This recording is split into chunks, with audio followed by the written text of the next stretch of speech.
Ja, willkommen zu Training the Archive. Dies ist eine Reihe von Interviews, welche Training the Archive, ein Gemeinschaftsprojekt des Ludwig Forum Aachen und des Hardware Medienkunstverein Dortmund in Kooperation mit der RWTH Aachen begleiten. Training the Archive untersucht die Anwendbarkeit künstlicher Intelligenz auf Kunst und auf das Kuratieren von Kunst. Dafür widmet sich das Projekt 2020 bis 2023 visuellen Archiven und der Frage, wie in diesen Sammlungen neue Zusammenhänge mittels Machine Learning hergestellt werden können.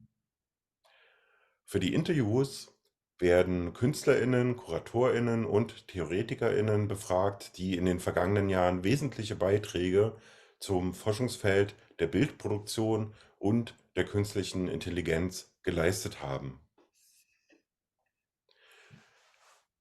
Training the Archive wird gefördert im Programm Kultur Digital der Kulturstiftung des Bundes und von der Beauftragten der Bundesregierung für Kultur und Medien. Als heutige Interviewpartnerin begrüße ich die Softwareentwicklerin, Künstlerin und KI-Spezialistin Alexa Steinbrück. Herzlich willkommen, Alexa.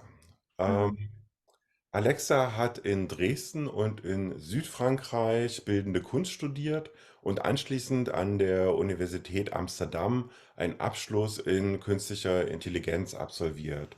Von 2020 bis 2022 leitete sie den Bereich KI am X-Lab, dem Lab für künstliche Intelligenz und Robotik der Kunsthochschule Burg Giebichenstein in Halle. Und seit kurzem arbeitet sie am AI and Design Lab der Hochschule für Gestaltung in Schwäbisch Gmünd. Willkommen, Alexa. Meine erste Frage, ja. In den letzten Jahren sind eine ganze Reihe von Mythen der künstlichen Intelligenz diskutiert worden. Du warst an dem Projekt AIMyths.org beteiligt, welches solche Mythen kritisch diskutiert. Welches ist denn aus den dort aufgezeigten Mythen deiner Meinung nach der problematischste? Hallo, erstmal vielen Dank für die Einladung. Ich freue mich, hier zu sein. Genau, 2019 habe ich mit dem Technikphilosophen Daniel Lufer das Projekt AI Myths gestartet, wo wir 8 bis 10 der gängigsten Mythen quasi zerlegen oder widerlegen. Ich würde sagen, der Hauptmythos, der vielleicht alle anderen auch irgendwie zugrunde liegt oder die auch noch mit bestärkt ist, und das lässt sich jetzt schwer auf Deutsch übersetzen, AI has agency. Also dieses Wort Agency hat im Deutschen nicht wirklich eine Entsprechung. Man könnte sagen, Handlungsfähigkeit, eine Form von Proaktivität. Wenn man will, könnte es auch in eine Richtung gehen wie freier Wille oder Bewusstsein sogar. Und dieser Mythos suggeriert oder was er in sich trägt, ist eben, dass KI-Systeme diese Art von Autonomität haben, aus der sie heraus handeln. Und der Mythos drückt sich in verschiedenen Bereichen aus. Also wenn man mit Sprache anfängt, kann man zum Beispiel sagen, solche Headlines wie KI hat ihre eigene Sprache generiert. Das war mal so ein Eklat um Facebook herum. Oder eine KI hat dieses Kunstwerk kreiert. Da steckt ja schon ganz viel Handlungsfähigkeit drin und ganz viel Autonomität. Und an sich könnte man sagen, ach, das ist vielleicht nur irgendwie eine linguistische Verschiebung und vielleicht sollte man es nicht so ernst nehmen. Aber dahinter liegt ja ein Glaube daran, dass diese Systeme tatsächlich diese Kapazitäten haben, dass es eben mehr sind als bloße Tools. Und für mich wirkt es so, als würde man einem Taschenrechner, der ja jeder von uns kennt, auf einmal ein Bewusstsein zusprechen. Das ist ja für die meisten Menschen absurd, so weit zu gehen. Aber tatsächlich sind diese Werkzeuge der KI, klar, natürlich komplexer in terms of information processing, aber am Ende steckt da eben kein Bewusstsein drin und keine eigenständige Handlungsfähigkeit. Und was diesen Mythos so problematisch macht, ist, dass dieser Glaube an diese Systeme ganz viel andere Realitäten versteckt. Also zum Beispiel versteckt so eine Headline, die sagt, KI hat das und das geschrieben, zum Beispiel KI hat diesen Text verschrieben, geschrieben, versteckt dass dahinter ein System steckt, was trainiert ist auf große Datenmengen. Es versteckt die menschliche Arbeit da drin, es versteckt die Machtsysteme, die solche Systeme produzieren, solche technischen. Also ist eine Vereinfachung von einer komplexen Infrastruktur. Danke. Was denkst du denn, warum diese Mythen so wirkmächtig sind? Also warum bleiben warum zirkulieren diese in der Gesellschaft so stark, wie sie das gerade tun?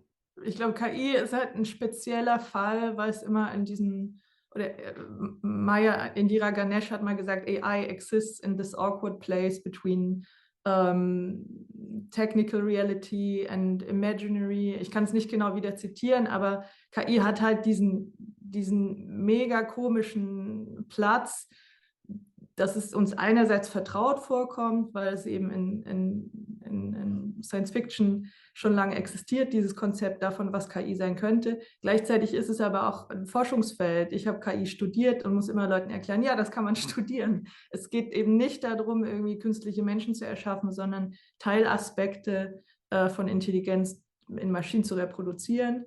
Und ich glaube, wenn wir gesellschaftlich so sozialisiert sind, dass KI dies und dies bedeutet, dann ist es halt schwierig, dieses Wort, zumal es ja auch uns so überall umgibt, auf einmal mit einer anderen Bedeutung zu belegen.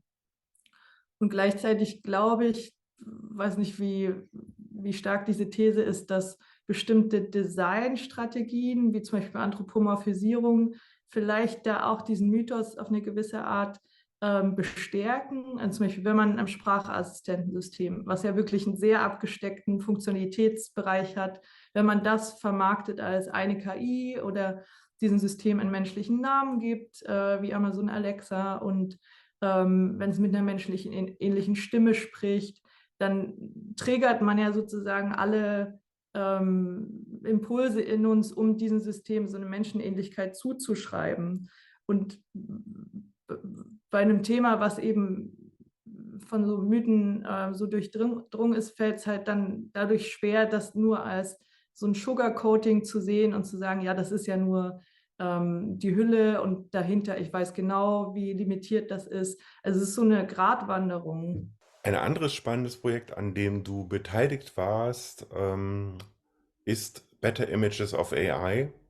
Worum geht es da? Das knüpft ja im Prinzip auch an ja, an die Mythen von künstlicher Intelligenz. Genau. Better Images of AI ist eine Kollaboration von verschiedenen AkteurInnen, ForscherInnen, Institutionen, unter anderem der BBC Research and Development, dem Leverhulme Center for the Future of Intelligence und einer britischen Non-Profit-Organisation namens We and AI und verschiedene unabhängige AkteurInnen. Und genau das Thema schließt da an bei den Mythen, aber auf der visuellen Ebene. Also ich erkläre es immer so, wenn man heute eine Bildersuche macht nach KI, weil man vielleicht ein Bild braucht für eine Präsentation oder um irgendwas visuell zu hinterlegen, dann kann man nicht anders als auf diese blaue Wand zu gucken von Bildern, die sich alle relativ ähneln. Also KI wird immer noch dargestellt als humanoide Roboter.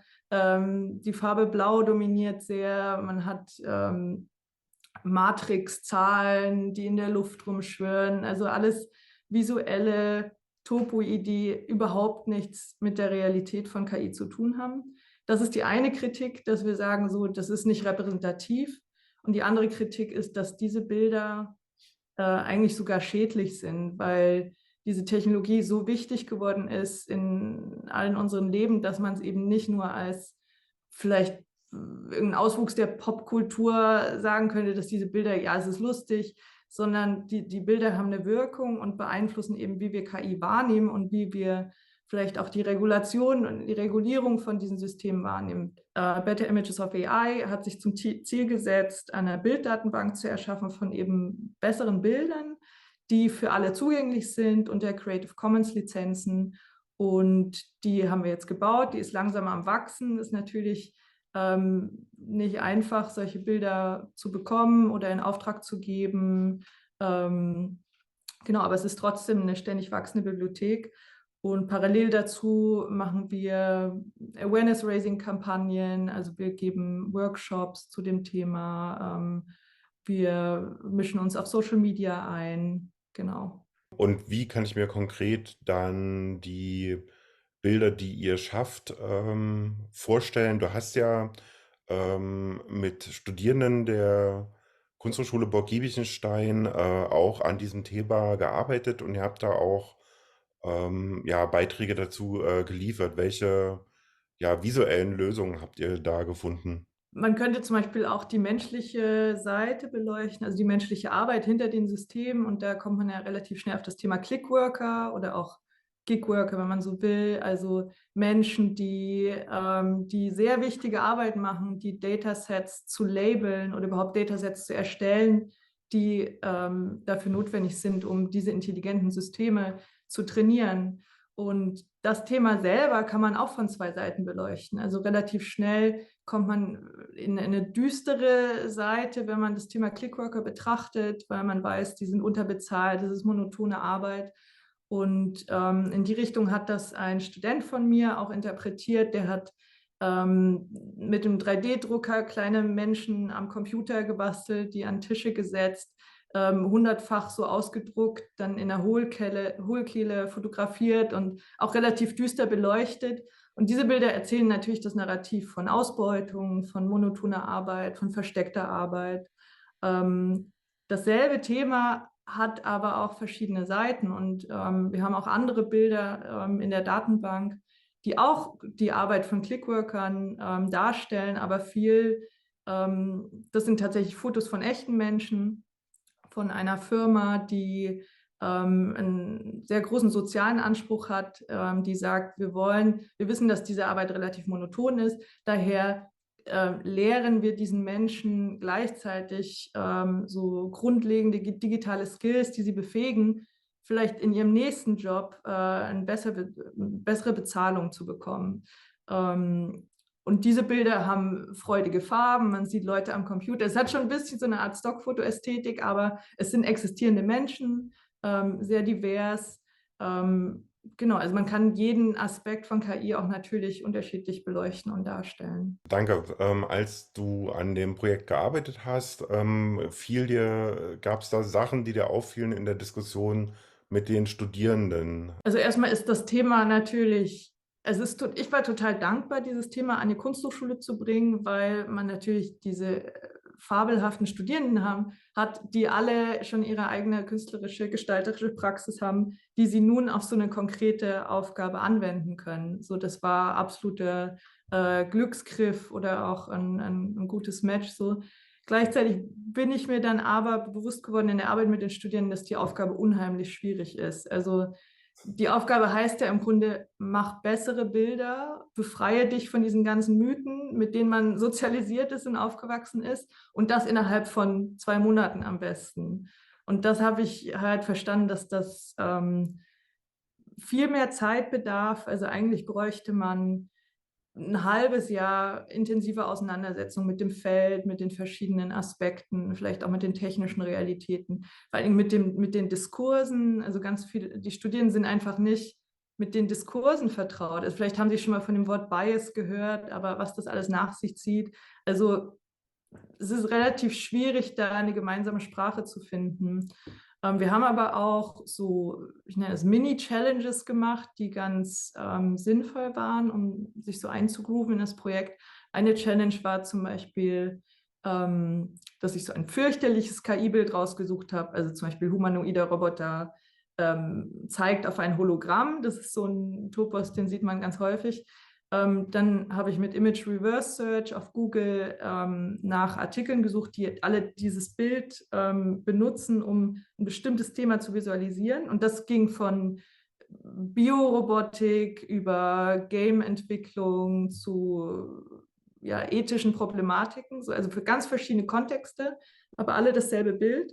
Und dann war die Aufgabe für die Studierenden, diesen Artikel zu lesen, zu verstehen, um was es hier tatsächlich geht, und sich ein besseres Bild auszudenken, was eben nicht in diese Fallen der Klischees tritt und tatsächlich das Thema an sich besser darstellt. Und das war ein ganz guter Gesprächsanreger, um in den Diskurs reinzukommen und sich zu überlegen, was gibt es denn für bildnerische Mittel, um diese vielleicht abstrakten Themen greifbar zu machen.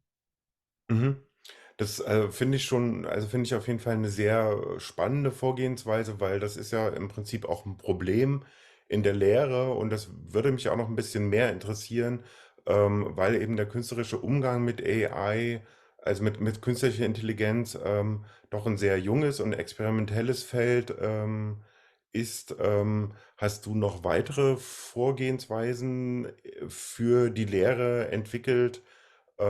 Vielleicht auch, was funktioniert und was nicht. Ich habe festgestellt, dass man relativ einfach die Basics von Machine Learning, also auch die technischen, relativ gut vermittelt bekommt. Also man kann Supervised Learning erklären, ohne in die Tiefen von linearer Algebra und Kalkulus einzugehen. Hm. Und trotzdem ist so die Kernfunktionalität lässt sich verständlich machen. Mit Runway ML, also das ist diese GUI-Software, haben wir ganz gute Erfahrungen gemacht, weil es so gut wie keine Einstiegshürde hat. Es ist ja einfach ein Drag-and-Drop, No-Coding-Tool, so einfach wie Photoshop zu benutzen oder vielleicht auch ein App Store, weil es sind ja verschiedene, also Runway ist ja eigentlich so ein Eimer von verschiedenen Modellen. Äh, Das war ganz gut, um die Studierenden so dafür zu begeistern und ein Gefühl dafür kriegen, wie vielfältig das Feld auch ist. Wenn wir bei Tools sind, dann natürlich Google Colab, also Jupyter Notebook-Umgebung von Google. Das ist ein interessantes Tool, weil es einerseits man konfrontiert die Studierenden mit dem Code an sich, also tatsächlich mit dem, was da ausgeführt wird.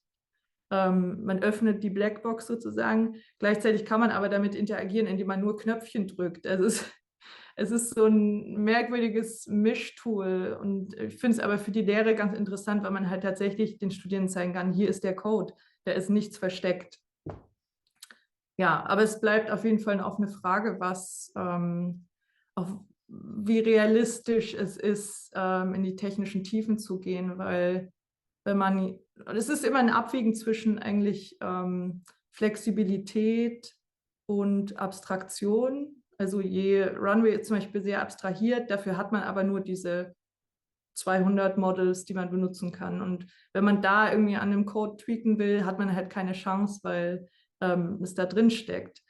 Wenn man irgendwas ganz Custom-mäßiges programmieren will, muss man halt programmieren. Und da fängt halt dieser ganze Rattenschwanz an so, wie man das nennt, Ecosystem-Skills vielleicht. Also zum Beispiel Kommandozeile, wie funktioniert Git, Python-Grundlagen. Und das ist relativ, also das ist eine sehr steile Lernkurve. Und ich glaube, allen Studierenden das beizubringen oder die so fit zu machen, dass sie da selbstständig ihre eigenen Systeme entwerfen können, ist nicht realistisch. Gleichzeitig gibt es aber immer an der Kunsthochschule so die 2, 3 Personen, die total willig sind, da in die Tiefe zu gehen und auch ein bisschen zu leiden und sich das selber draufzupacken. Aber die anderen sagen halt, ah, nee, ab irgendeinem Punkt wird mir das zu kompliziert. So. Zuletzt stelltest du ja das Projekt The Literal Unseen aus, welches auf GANs, also Generative Adversarial Networks, also den von dir schon angesprochenen synthetischen Bildern basiert. Bitte ruf uns nochmal in Erinnerung, wie GANs funktionieren, gern auch im Verhältnis zu Clip. Und dann würde ich gern mehr über das Projekt erfahren. Ich habe ja immer fast so einen Charme-Moment, wenn es um GANs geht, weil das so die Go-To-Art war, wie man Bilder generiert hat, bis vor 1,5 Jahren ungefähr, bis Diffusion aufkam. Trotzdem ist es natürlich eine großartige Technik und ich erkläre gerne, wie es funktioniert. Also also ein GAN sind eigentlich, also steht für Generative Adversarial Network. Und eigentlich sind es 2 Netzwerke, die zum Trainieren verwendet werden. Und das ist eine super smarte Architektur, die sich Ian Goodfellow 2014, glaube ich, ausgedacht hat,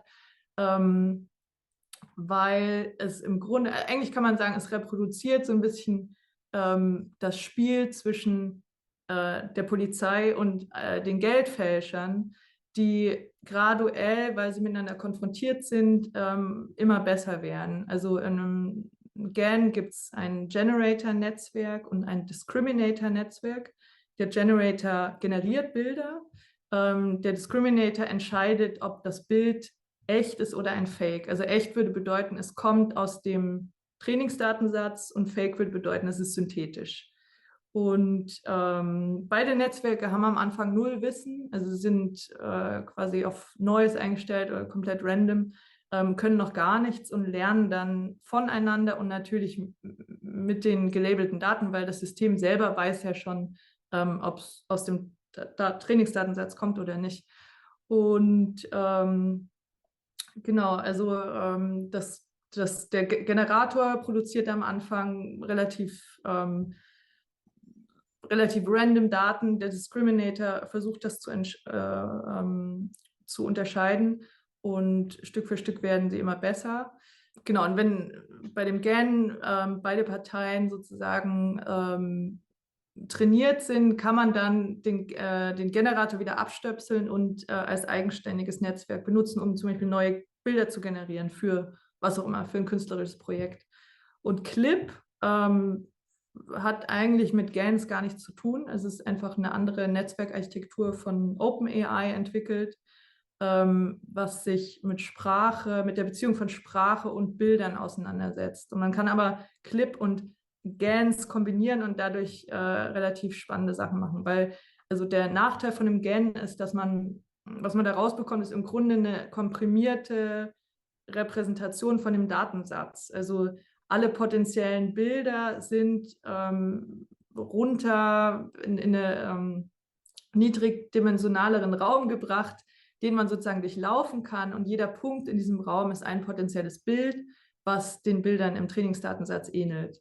Das klingt erstmal nach viel Optionen, aber gleichzeitig ist es natürlich erstmal ein Raum und man weiß nicht, wo man anfangen soll, und ist relativ schwer durchsuchbar.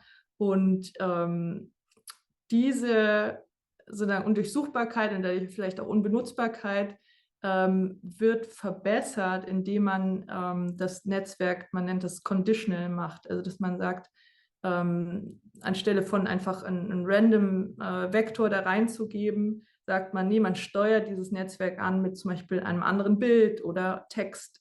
Und jetzt kommt Clip ins Spiel, und Clip klingt auch relativ banal, hat gelernt, Bilder und Texte in denselben mathematischen Raum zu projizieren und ist dadurch in der Lage, die Distanzen zwischen einem Bild und einem Text auszumessen. Und dadurch kann man sagen, okay, wenn die relativ nah beieinander liegen, dann beschreiben sie wohl dasselbe. Also dann ist wohl dieser Text eine Beschreibung für das Bild. Und das ist so powerful, dass da auf dieser Clip-Technologie ganz viele neue Architekturen beruhen und ganz viele neue Funktionalitäten auch entwickelt werden können. Und VQGAN, also VQGAN ist ein GAN, was in der Lage ist, relativ hoch aufgelöste Bilder zu produzieren. Letztes Jahr war das schon letztes Jahr, die Zeit verfliegt so schnell, Catherine Crowson hat ein Experiment gemacht, wo sie dieses GAN kombiniert hat mit Clip. Das heißt, auf einmal war man in der Lage, Bilder zu generieren auf Basis von Textinput. Und das ist dasselbe Prinzip, was auch DALL-E macht mit Journey, Stable Diffusion. Genau, und zu dem Zeitpunkt habe ich ein künstlerisches Projekt gestartet, das nennt sich The Literal Unseen. Literal, weil ich eben mit Textinput arbeite. Unseen, weil es um die versteckten Geschichten hinter KI geht. Also wir haben ja vorhin schon über schlechte KI-Bilder gesprochen, die immer wieder dieselben Stereotypen reproduzieren, dieselben Mythen über KI.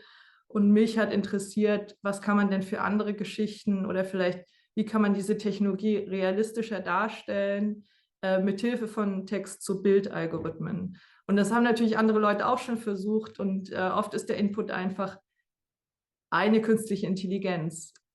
So die Frage ist, okay, lass uns schauen, wenn man diesen KI-System, diesen Text-zu-Bild-System eine KI hineingibt, wie stellt sich das System denn selber dar? Und die Antwort liegt natürlich auf der Hand. Die Bilder, die rauskommen, sind genauso wie die Stockfotos, die man kennt, weil dieses System eben trainiert ist auf die Captions von dem Bild und die vorhandenen Bilder über KI. Deswegen so einfach lässt sich das Problem nicht lösen, dass ein KI-System eine bessere Darstellung von sich selber schafft. Das heißt, man muss selber als Künstlerin ran und sich fragen, was sind denn dann die richtigen Formulierungen, die ich da reingeben kann. Und Literal Unseen ist eine Bilderserie. Eigentlich ist es ein Suchprozess. Und mir geht es weniger um die Artefakte, die am Ende rauskommen, die Bilder, die man einrahmen kann, sondern eher um die Frage, wie weit kommt man denn mit so einem Mittel wie Sprache das ist und inwieweit hat man denn Flexibilität, um eben diese Stereotypen auch zu durchbrechen.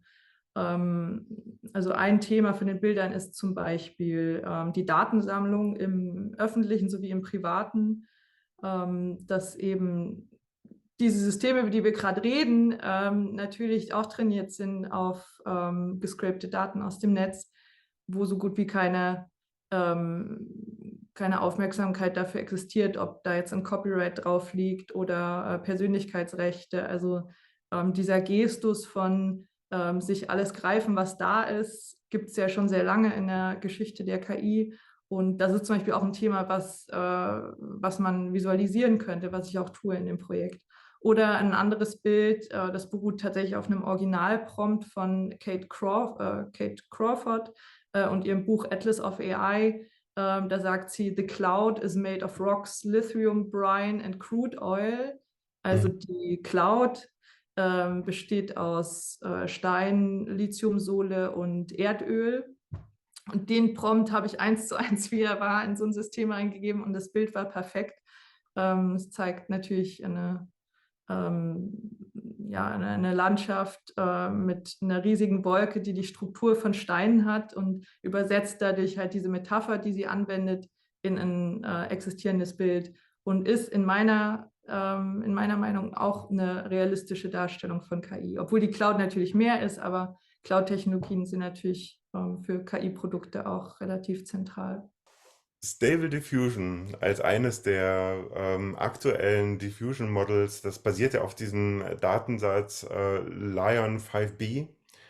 Ähm, Konntest du dich bereits mit dem Datensatz auseinandersetzen und könntest du uns erzählen, was er beinhaltet und woher er stammt? Ich habe mich noch nicht in die Tiefe mit dem Datensatz auseinandergesetzt. Ich weiß aber, dass es verschiedene Webinterfaces gibt, mit denen man selber den Datensatz durchsuchen kann. Einer ist zum Beispiel von Have I Been Trained von Holly Herndon und Matt Dryhurst heißt er, glaube ich, die eher von der politischen Seite da drauf gucken und sagen, wir wollen bitte Konsens, wenn es darum geht, zu entscheiden, wer in diesen Datensatz reinkommt und wer nicht. Es gibt aber noch ein anderes Interface, ich glaube von der Leon-Gruppe selber. Da hat man verschiedene Parameter und kann auch besser filtern. Was ich da spannend fand, war der eine Filter, der nannte sich ästhetisches Scoring. Das ist ganz interessant, weil der Leon 5B, oder andersrum gesagt, das letzte Stable Diffusion Modell wurde ja in verschiedenen Steps trainiert und in jedem Step, also gab es auch einen anderen Subdatensatz und ich glaube, der letzte, auf den er trainiert wurde, war tatsächlich dieses ästhetische Subset von dem größeren Datensatz. Und das fand ich natürlich spannend, weil ich mich gefragt habe, was ist denn das für eine Kategorisierung? Wo nehmen die Daten her? Ich habe mir dann den Filter mal angeguckt und habe so gemerkt, okay, die Farben sind irgendwie total satt. Es gibt so eine starke Tiefenschärfe, es ist so ein bisschen symmetrischer, alles aufgezogen. Also irgendwie, ich würde nicht sagen ästhetischer, aber vielleicht so besser produziert oder glossy oder so. Und habe dann noch recherchiert, wo tatsächlich dieses Kriterium herkam und es beruht wohl auf einem anderen Datensatz. der auf einer Umfrage beruht, wie Menschen synthetisch generierte Bilder bewerten. Und da, also tatsächlich synthetisch generierte und nicht echte Bilder. Und da war die Frage einfach auf Englisch, ich weiß nicht mehr im Original, aber wie gut gefällt dir dieses Bild? Und auf Basis von dieser Frage haben sie diesen ästhetischen Score entwickelt. Und das finde ich total spannend, weil natürlich, wie gut gefällt dir dieses Bild, kann alles Mögliche bedeuten. Das kann sagen, der Inhalt gefällt mir nicht oder die Beleuchtung gefällt mir nicht oder die Auflösung gefällt mir nicht oder die JPEG-Kompression. Also das Gefallen lässt so viel offen und trotzdem ist es jetzt ein zentraler Bestandteil von den Modellen, mit denen wir arbeiten. So, und ganz viel wird eben auch versteckt. Das finde ich gerade spannend. Also wie neutral sind solche Modelle? Und was den inhaltlichen Datensatz angeht, weiß ich nur, dass es auf Common Crawl beruht. Also das ist eine andere Non-Profit-Organisation, die regelmäßig das ganze Internet abscrapen. Und auf Basis von diesem Datensatz hat Leon die Image-Text-Pairs rausgesucht. Aber ich weiß nur, dass es so gut wie alles beinhaltet. Stimmt vielleicht auch nicht. Also ich habe eine Studie gesehen, da ging es darum, dass 50% aller Bilder tatsächlich von nur 100 Domains kommen, also von nur 100 Domains. Und davon ist wohl Pinterest eine ganz wichtige Domain, Hm. was auch viel über so den Bias von diesem Datensatz sagt.